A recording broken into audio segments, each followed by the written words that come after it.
majestad, príncipe de paz. Al mirar la creación, obra de tu amor, no me queda más que adorarte, oh Dios, amante de mi corazón. Te debo mi vida, Señor. Gracias, Señor Jesús. Esperamos en ti, mi Dios, en la misericordia que nos has derramado, mi Jesús. En la misericordia, Señor, que has sido fiel cada mañana, que está escrita en tu palabra, Señor. Y eso que tú dices, mi Jesús, eso es lo que tú haces, mi Rey. Gracias por cada palabra de aliento, mi Jesús. Gracias por cada palabra de vida. Gracias por levantarnos en las fuerzas, Señor, por llevar tú las cargas por nosotros. Clamamos hoy, ven, Jesús. Ven, mi Rey. El Espíritu y tu iglesia, Señor, dicen, ven, ven, ven, Jesús. Oh, ven, Jesús. Deseamos permanecer fieles, Señor, en ti, mi Rey. Por tu Espíritu en nosotros, mi Jesús. Adoramos tu nombre santo, mi Rey.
Fiel y tu misericordia eterna. Señor, eres fiel y tu misericordia eterna. Cantamos, Señor, eres fiel, Señor, eres fiel. Misericordia eterna. Eterna es, Señor, eres fiel y tu misericordia eterna. Y toda la gente. De toda lengua y nación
nuestro Dios poderoso es Rey. Aleluya, aleluya.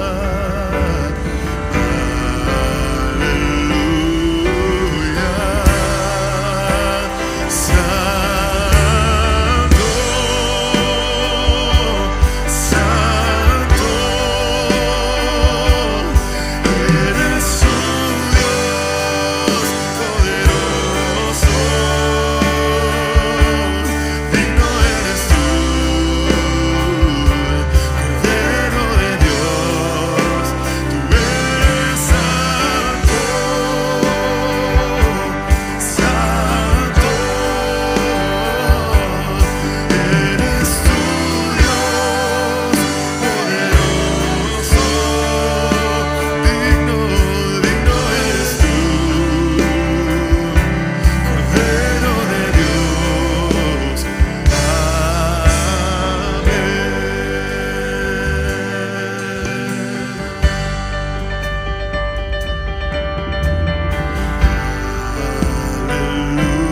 Aleluya,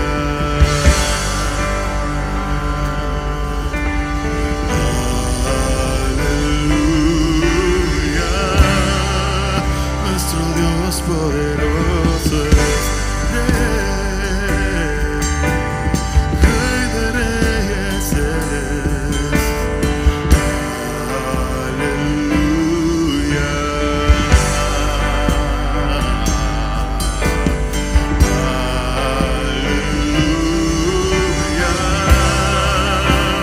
Santo,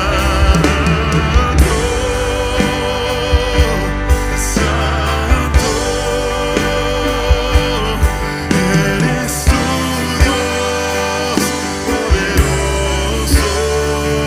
Digno, digno eres tú, Cordero de Dios. Tú eres santo, santo, eres tu Dios poderoso. Eres digno por siempre, Jesús, digno de alabanza, Cordero de Dios. Tú eres santo, santo, eres tu Dios poderoso. Eres digno, digno eres tú, Cordero de Dios.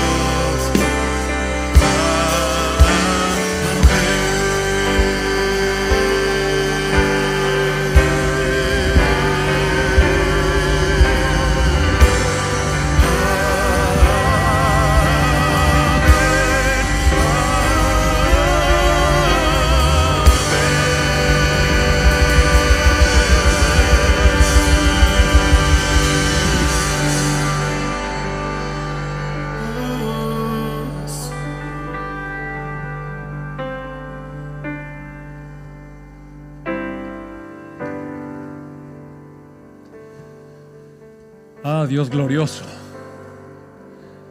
Dios majestuoso y eterno, gracias, Señor, por visitarnos en este tiempo, Señor, y disfrutar de la alabanza de tu pueblo que se levanta delante de ti, Señor, con profunda gratitud, con devoción, con verdadera honra, gloria, en honor a ti, Señor. Con un solo propósito en nuestro corazón nos reunimos, Padre: exaltar tu nombre, proclamar tus maravillas, Señor, declarar tus alabanzas, Padre, postrarnos delante de ti, Señor Jesús, y rendirte tributo, alabanza. Eres maravilloso, Señor. Eres el Dios eterno, eres nuestro Creador, eres el Señor, el único Dios verdadero. Te alabamos, Padre, te alabamos, te alabamos. En el nombre de tu Hijo Jesús, te alabamos. Amén. Pues amados hermanos, muy buenos días. Una vez más, viéndonos aquí juntos, discerniendo la Escritura, recibiendo también el alimento espiritual que tanto necesitamos.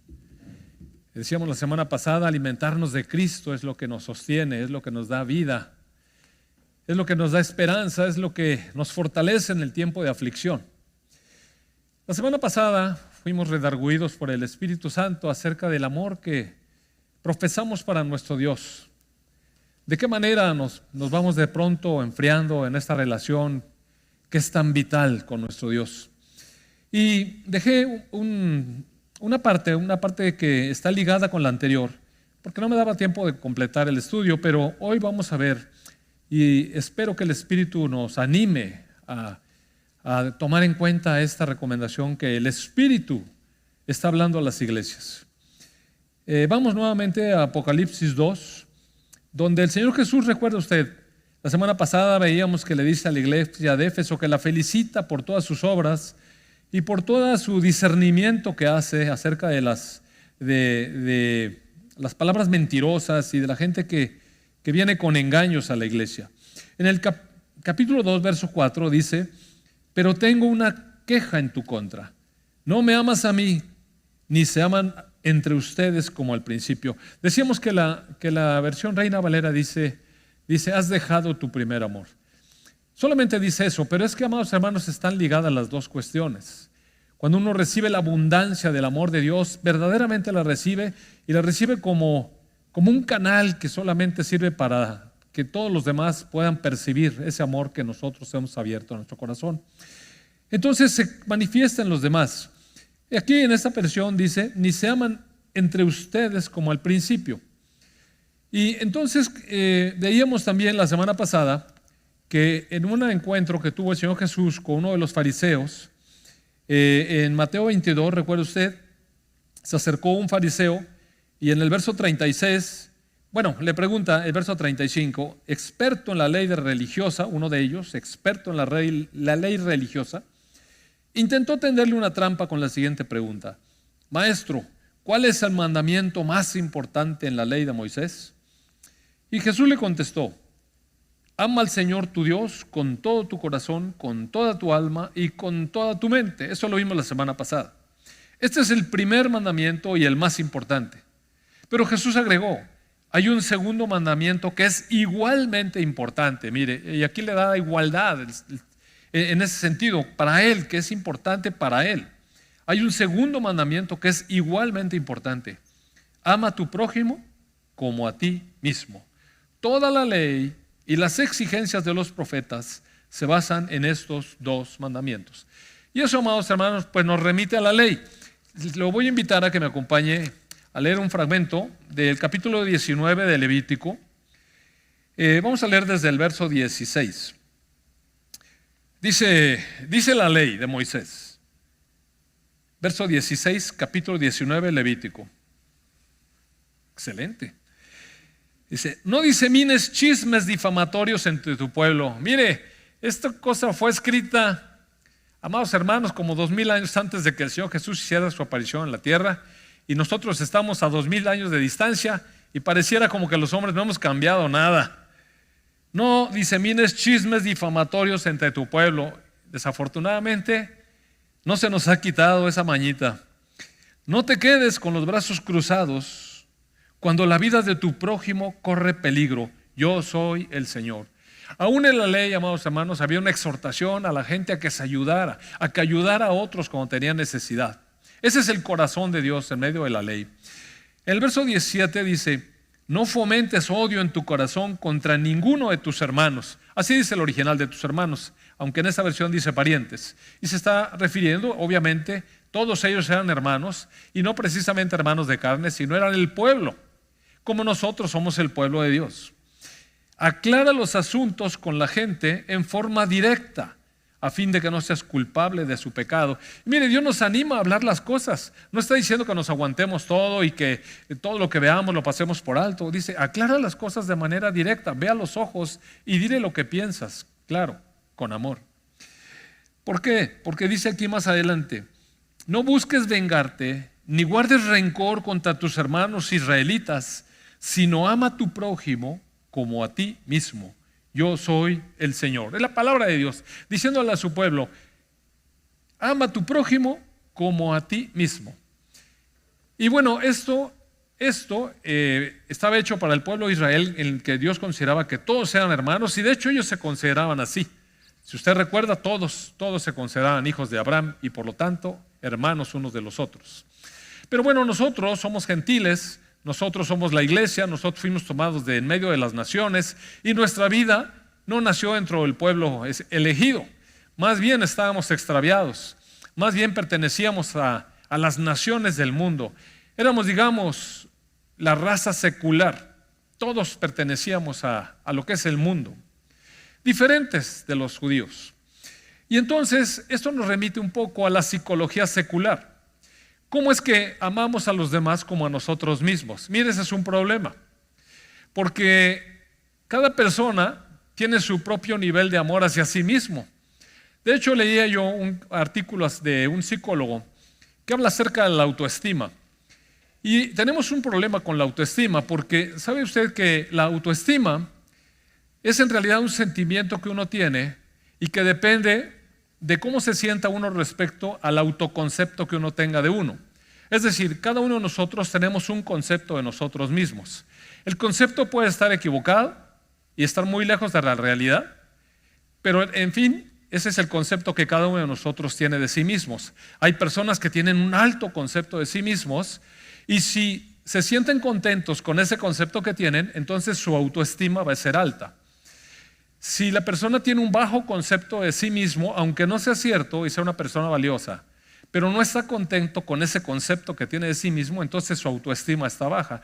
Y entonces, digamos que la autoestima es el resultado de muchos factores que tienen que ver desde la familia en que nacimos, quizás el lugar donde nacimos, cómo fue que fuimos tratados cuando éramos pequeños, cuál era la dinámica de nuestra familia, si tuvimos hermanos o no, si, dependiendo un poco también de nuestra condición socioeconómica, si tuvimos oportunidad de estudiar o de no estudiar, y cuál es nuestra condición actual, si nos sentimos contentos, realizados, etcétera. Y todo eso determina el concepto que nosotros nos hacemos de nosotros mismos. Ahora, ¿eso quiere decir que es equilibrado tener una buena autoestima? Mire, no tanto. Porque yo conozco, por ejemplo, personas que, la verdad, ni son tan perfectas como ellas se creen. Tienen un alto concepto de sí mismos y se creen muy perfectos. Aparte, están muy contentos con sentirse así. Y bueno, digamos, tienen una muy buena autoestima, pero están bien fuera de la realidad. También conozco muchas personas que, digamos, en el concepto secular son buenas personas, pero aún así son perfeccionistas en sí mismos y se exigen mucho a sí mismos y entonces no están contentos como se ven a sí mismos y su autoestima es baja. Así es que amar a otra persona como nos amamos a nosotros mismos depende de muchos factores que quizás no sean la realidad. Están basados en situaciones muy subjetivas. Así es que desde el punto de vista de la psicología secular, pues las personas aman a otros en el mundo, digamos. Las personas aman a otros según sus propios valores personales. Algunas personas pueden amar muchísimo a algunas personas, especialmente si son sus familiares o no sé, están enamorados de alguien o lo que sea, pero guardar tremendos rencores en contra de otros que les caen mal. Y de todas maneras sentirse muy bien consigo mismos, puesto que su autoestima es muy alta. De hecho, quizás haya personas que son malos y saben que son malos, pero están muy contentos de ser malos y su autoestima es buenísima. Entonces, imagínense nada más lo errado que puede ser tasar el amor que les tenemos a los demás de acuerdo al amor que nos tenemos a nosotros mismos. Pero, ¿cómo es el reino de Dios? ¿De qué está hablando el Señor cuando dice, ya no se aman a ustedes entre ustedes como al principio? Está hablando del amor entre cristianos, está hablando del amor que nos deberíamos de profesar los creyentes y que alguna vez tuvimos. Recuerde usted que la palabra ahí en Apocalipsis va seguida de un mira de dónde has caído. Y es que el concepto cristiano es un concepto muy elevado, amados hermanos. De acuerdo a este psicólogo que estuve leyendo acerca de la autoestima, él dice que la autoestima es uno de los factores que mejor se pueden manejar dentro de la ayuda psicológica. Es decir, el psicólogo tiene como función hacer que la persona se vaya sintiendo mejor como es, aceptarse como es, pues, y estar contento con ellos, con él mismo. Entonces, digamos que esa es la ayuda que puede ofrecer la psicología secular a las personas. Pero ¿cómo es el amor del cual está hablando el Señor Jesucristo. Mire, uno puede tratar de enseñar a una persona a amar a otras y modelar delante de ellas, pero ¿qué realmente tanto cambia a la persona? Le voy a dar un ejemplo. El mejor maestro y el mejor modelo que ha habido en todos los tiempos entre los hombres es el Señor Jesucristo. Él había modelado el amor para las personas durante 3 años, enfrente de sus discípulos. Juan, el discípulo amado, fue un seguidor muy fiel del Señor Jesús. Estaba al pendiente de sus reacciones, de sus acciones y de todo su ser. Realmente amaba al Señor Jesús. Había caminado con él 3 años. ¿Y qué aprendió en esos 3 años acerca del amor? Le voy a pedir que me acompañe, por favor, al Evangelio de Juan, capítulo 13.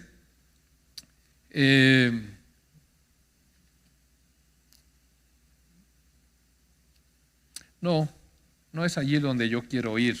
¿A dónde querría ir? Sí. No era ahí. Creo yo que debe estar en Lucas 9, perdón. Un segundo. Lucas 9 estará.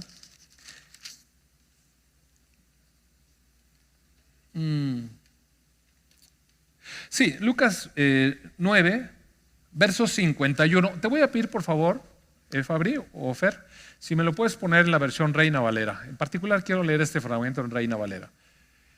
9:51. Mire, fíjese bien, le voy al contexto. Habían pasado 3 años y se había cumplido el tiempo. El Señor Jesucristo sabía que era el momento de entregar su vida. Él sabía perfectamente todo eso y fue con decisión a cumplir con el último tiempo de lo que el Señor, su Dios, le había mandado, su Padre. Entonces dice el verso 51, cuando se cumplió el tiempo en que Él había de ser recibido arriba, afirmó su rostro para ir a Jerusalén. Oiga, amado hermano, excelente, mire qué valentía de este hombre que sabía perfectamente quién era. Él sabía que había llegado el momento de entregar su vida, pero sabía dónde iba. Iba a ser recibido arriba. Por lo tanto, afirmó su rostro. Quiere decir, sin ningún temor, con todo valor, tomó la decisión de ir al lugar donde debía asistir, que era Jerusalén. Y envió mensajeros delante de él, los cuales fueron y entraron en una aldea de los samaritanos para hacerle preparativos. Tenía que caminar desde Galilea hasta Jerusalén y entonces tenía que pasar por Samaria. Mas no lo recibieron porque su aspecto era como de ir a Jerusalén. Es decir, los samaritanos ya habían visto pasar a Jesús una y otra vez. Incluso había hecho algunos milagros entre ellos. Había hablado con la mujer samaritana. Se había presentado ante los samaritanos como el Mesías esperado. Y entonces, de hecho, lo invitaron en una ocasión a estar entre ellos unos días. Y sin embargo, en esta ocasión Jesús viene pasando por su tierra, pero como no se iba a quedar con ellos, mira el corazón no converso. ¿No te quedas con nosotros? Entonces, no nos interesa que pases por aquí. No lo recibieron. Viendo eso, sus discípulos, Jacobo y Juan, que escribió el Apocalipsis, Juan, que escribió las 3 cartas, y en las 3 cartas habla continuamente acerca del amor entre los hermanos, ese Juan y su hermano Jacobo le dijeron, Señor, ¿quieres que mandemos que descienda fuego del cielo como hizo Elías y los consuma? Los achicharramos, ¿cómo ves? No nos reciben. Tenemos una alta autoestima de nosotros. Tenemos un alto concepto de nosotros. Somos tus discípulos. Tú eres el Señor, el Mesías. Y estos no nos reciben. ¿Qué te parece que clamamos al cielo y que el Señor, tu Dios Padre, lance su fuego y los consuma? Una buena idea. Un justo trato por el trato que nos están dando a nuestra autoestima que tenemos. Mira la respuesta del Señor. Entonces, volviéndose, el Señor Jesús los reprendió diciendo, ustedes no saben de qué espíritu son.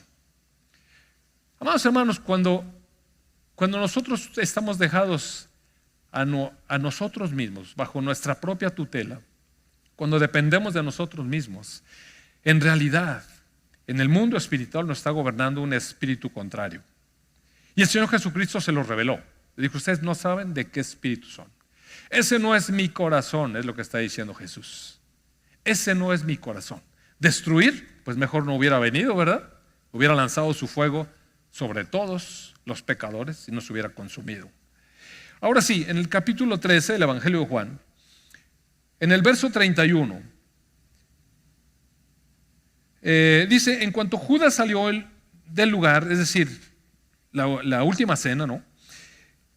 Jesús le dijo, ha llegado el momento para que el Hijo del Hombre entre en su gloria. Mira, el Señor Jesucristo sabía perfectamente, amados hermanos, que llegó el momento de morir por nosotros. Y sin embargo no había ninguna manifestación de temor. Al contrario, con un conocimiento perfecto de cuál era su futuro inmediato. Sí, estaba la cruz y estaba el aborrecimiento de los hombres y estaba el sufrimiento físico, pero su mirada estaba puesta en lo que venía más adelante. Ha llegado el momento para que el Hijo del Hombre entre en su gloria. Y por causa de él, Dios será glorificado. Él sabía perfectamente a qué vino, a darle la gloria a su Padre. Y dado que Dios recibe gloria a causa del Hijo, le dará su propia gloria al Hijo y lo hará de inmediato. Esa era la confianza del Señor Jesucristo. Mis queridos hijos, mire cómo habla el Señor Jesús con sus discípulos. Mis queridos hijos, voy a estar con ustedes solo un poco más de tiempo. Y como les dije a los líderes judíos, ustedes me buscarán, pero no pueden ir a donde yo voy. Así que ahora les doy un nuevo mandamiento. Aquí Jesús como que va a revelar algo nuevo, un nuevo mandamiento. Oiga, qué atención hay que poner. Han estado con él 3 años y Jesús va a declarar un nuevo mandamiento. Ámense unos a otros, tal como yo los he amado a ustedes. Ustedes deben amarse unos a otros.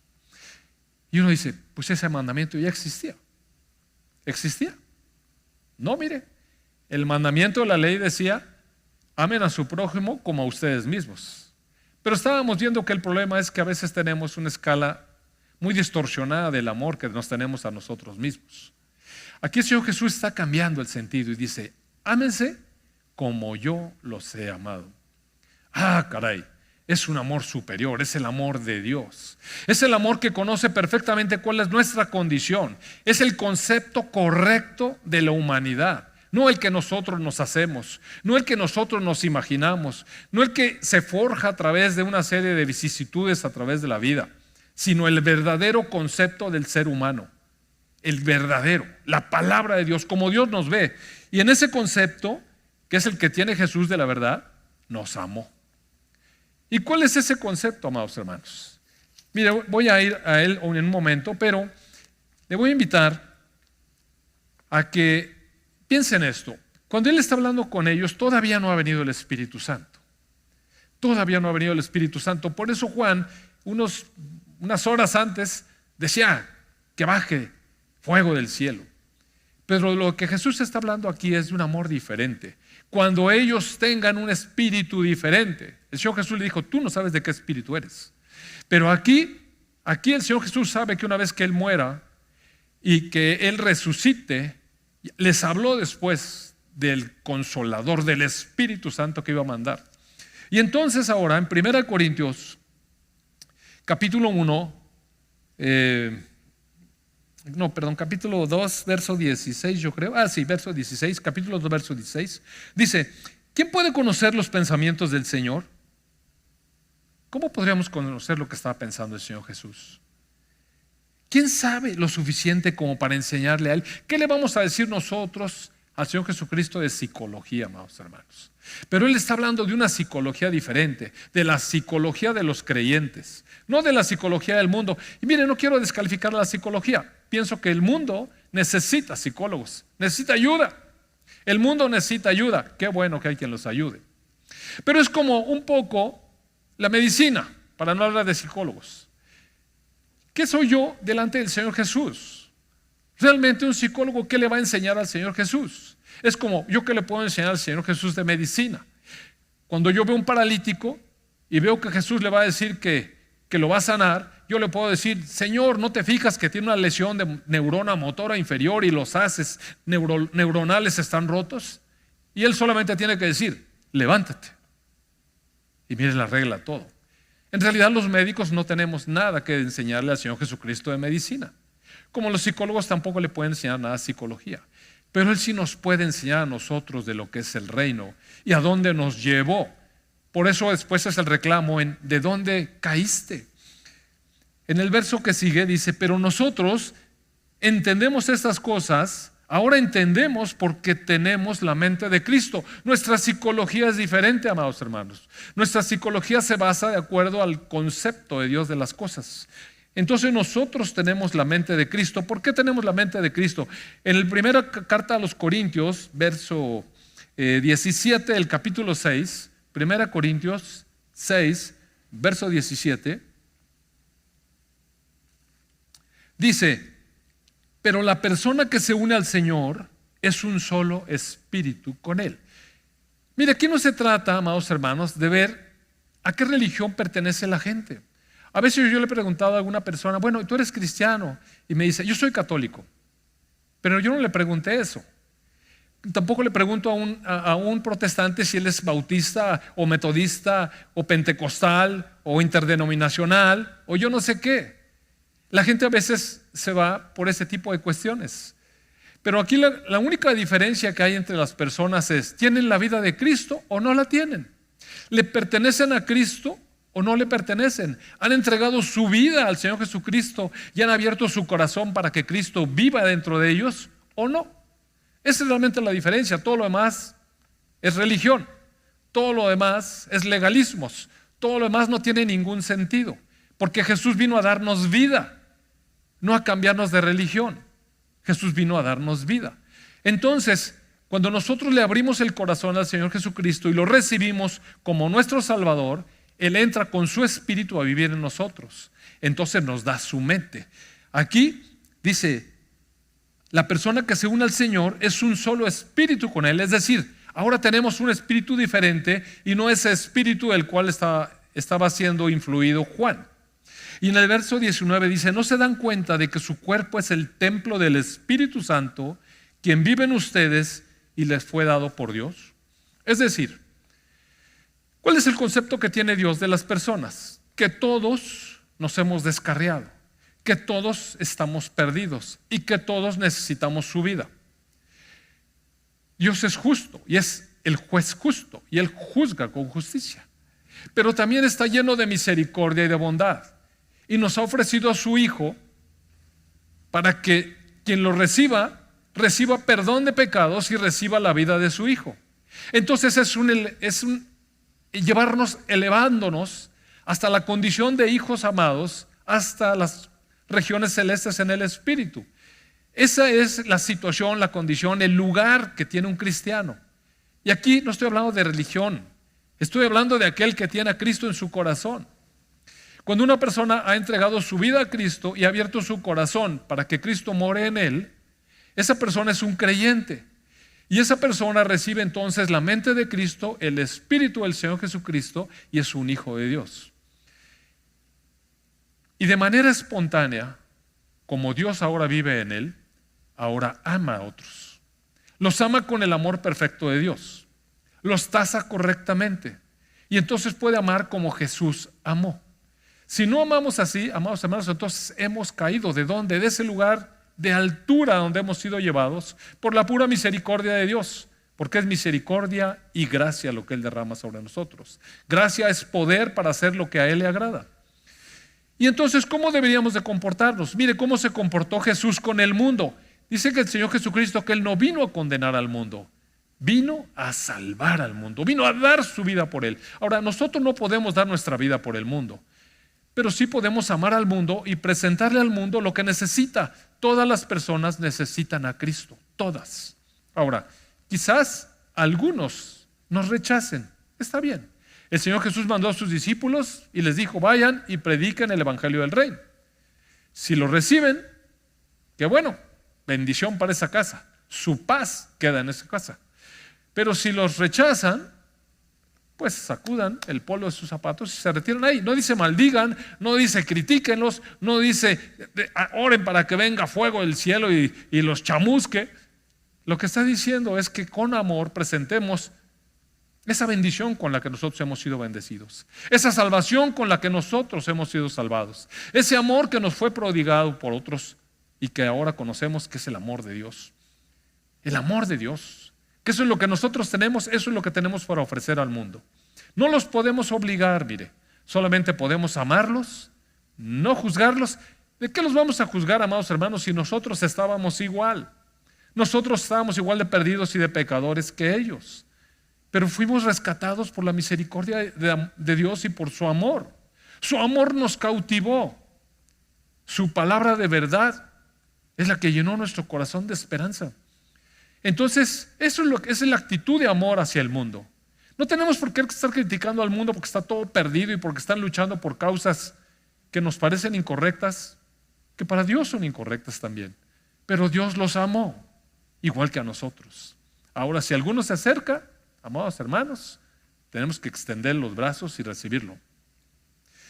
Una vez que está dentro del seno de la iglesia y son nuestros hermanos, entonces sí podemos estimularnos unos a otros a parecernos más al Señor Jesucristo, a incorporar más al Señor Jesucristo en nuestra vida, a dejar más fluir el Espíritu que tenemos en nosotros, a vivir en el Espíritu y no en la carne. Esa es la manera de amarnos. En Cristo, amarnos no significa que mi hermano tiene un problema y está todo defectuoso y yo lo dejo que esté allí. Al contrario, lo animo a que busque en el Señor salir de su problema, y lo amo y lo acepto. Así como el Señor Jesucristo me ama y me acepta, pero me transforma. No es mi obligación ni tu obligación transformar a nadie. La obra transformadora depende de Dios, depende del Señor Jesucristo, depende del Espíritu Santo. Él es el que transforma piedras en piedras preciosas. Eso es lo que hace Él. Esa es su labor. Y la nuestra es amar con el amor perfecto que viene en el capítulo 13 de 1 Corintios, y que voy a leer solamente muy rápidamente. Y lo voy a leer para que lo reflexionen ustedes en su casa. Reflexione. ¿Ama usted así a los hermanos? Mire, dice el verso 4 de capítulo 13 de 1 Corintios. ¿Cómo es el amor de Dios? El verdadero amor. El amor es paciente. Pregúntese, ¿usted es paciente con quienes están a su alrededor? El amor es bondadoso. ¿Es usted bondadoso? El amor no es celoso. El amor no es fanfarrón. El amor no es orgulloso. El amor no es ofensivo. El amor no exige en que las cosas se hagan a su manera, como a usted le gustaría, como a mí me gustaría. El amor no se irrita. El amor no lleva un registro de las ofensas recibidas. Tampoco se alegra en la injusticia, se alegra cuando la verdad triunfa. El amor nunca se da por vencido. El amor jamás pierde la fe. El amor siempre tiene esperanzas y se mantiene firme en toda circunstancia. Si yo le pregunto, usted va a decir, yo no tengo eso. Pues claro que no, ninguna persona tiene eso. Pero el Espíritu de Dios que mora en el creyente fluye de esa manera. Entonces el Señor Jesucristo puede decir, sé de qué espíritu eres. El que se une al Señor, un espíritu es con Él. Y si volvemos entonces aquí al capítulo 2, verso 4 de Apocalipsis, entonces hacemos una reflexión de cómo es que nos estamos amando unos a los otros. Al principio, eventualmente cuando abrimos nuestro corazón al Señor, la verdad es que este amor sí fluye. Y uno ama a los hermanos y a las personas de esta manera. Pero poco a poco empezamos a poner nuestros ojos en nosotros mismos, no en el Señor, y entonces exigimos derechos, entonces nos ponemos exigentes, nos ponemos perfeccionistas, nos empezamos a irritar unos con otros, empezamos a ser impacientes y, en fin, de manera que nos hacemos acreedores a que el Espíritu Santo, como dice aquí en el verso 7, todo el que tenga oídos para oír debe escuchar al Espíritu y entender lo que Él dice a las iglesias. Pero si nosotros nos volvemos, nos arrepentimos y nos volvemos a Dios, como lo hicimos la semana pasada,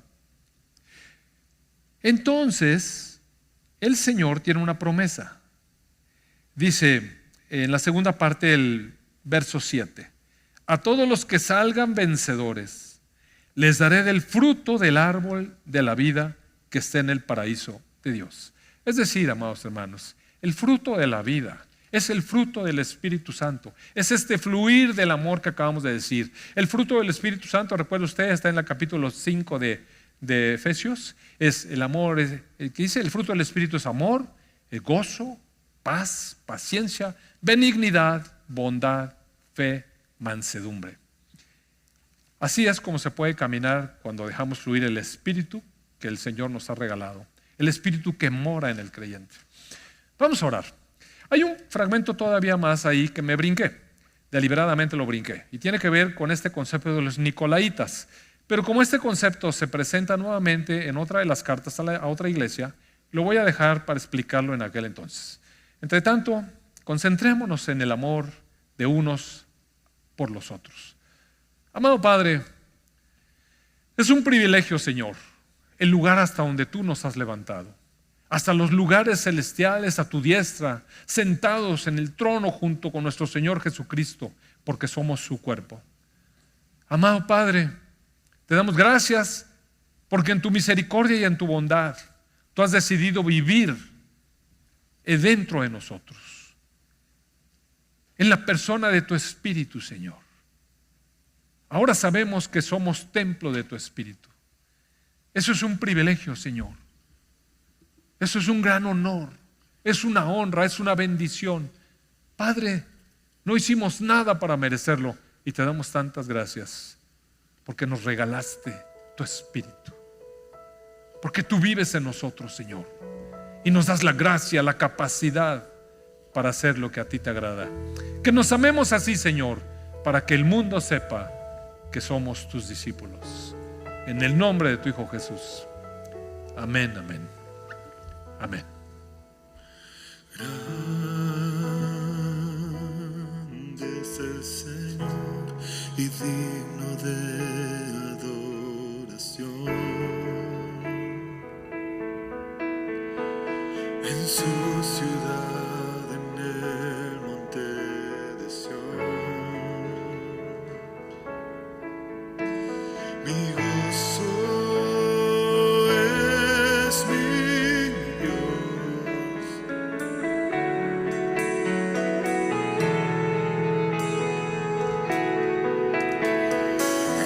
Grande es Jesucristo, en quien la victoria es. En su presencia siempre venceré. Me postro ante el Rey.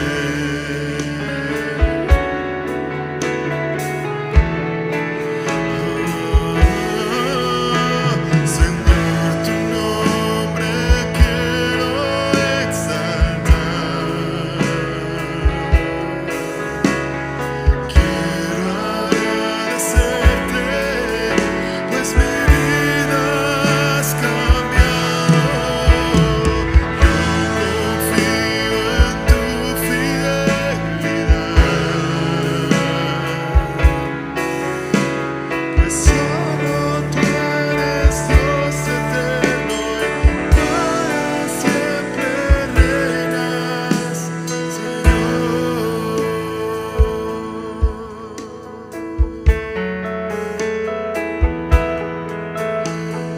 Grande es el Señor y digno de adoración. En su ciudad